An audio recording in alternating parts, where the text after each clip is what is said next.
Well, of course I don't know about you, but to be honest, it absolutely baffles me that here in England, in this day and age, we're having a debate about flying our own flag. I mean, I'm pretty sure no country on earth, apart from us, of course, would be having that problem.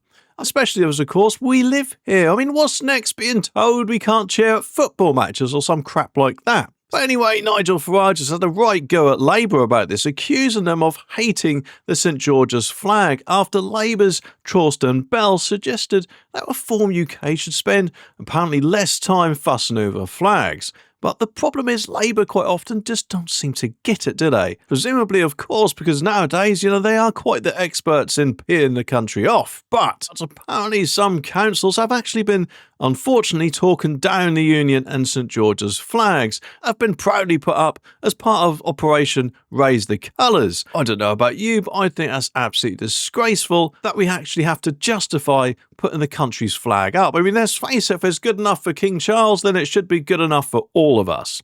But Mr. Bell, I personally hope his last name isn't End, although after this I'm guessing it could be because he tried to apparently shift the focus, talking about a poignant Union Jack made by prisoners of war. But that's hardly the same as flags fluttering today, is it? And that is the problem half of the time. We are not living in the olden days anymore, and that is something that Labour and all the lefties out there just don't seem to get, isn't it? But anyway, when pressed apparently, he reckoned Reform UK should focus more on public services than worrying about flags. Well, can't we actually do both? I mean, let's face it, I'm pretty sure all governments out there, apart from Labour it seems, can do more than one thing at a time. But Farage, like many of us, isn't having any of it, saying that Labour's attitude shows that they've got it in for the English national flag, which he claims puts them out of touch with the working class. And I personally think he's right. Meanwhile, of course, all the 12 councils run by Reform have stood their ground, refusing to take down the flags. Well, bloody good job too. And honestly, it makes you wonder, doesn't it?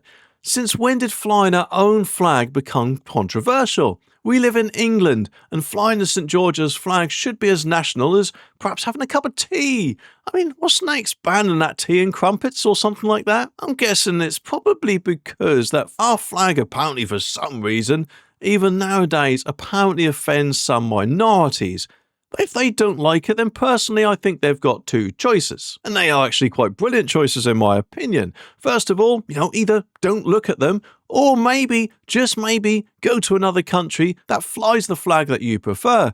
Either way, to be honest, I bet they probably still won't be happening then. And of course I don't know about you, but I doubt any other country would actually be putting up with being told that they can't fly their flag. So in fact, neither should we, in my opinion. Labour, Starmer and anyone who caves into all this nonsense really does need to grow a backbone, in my opinion. Or actually, how about some actual balls?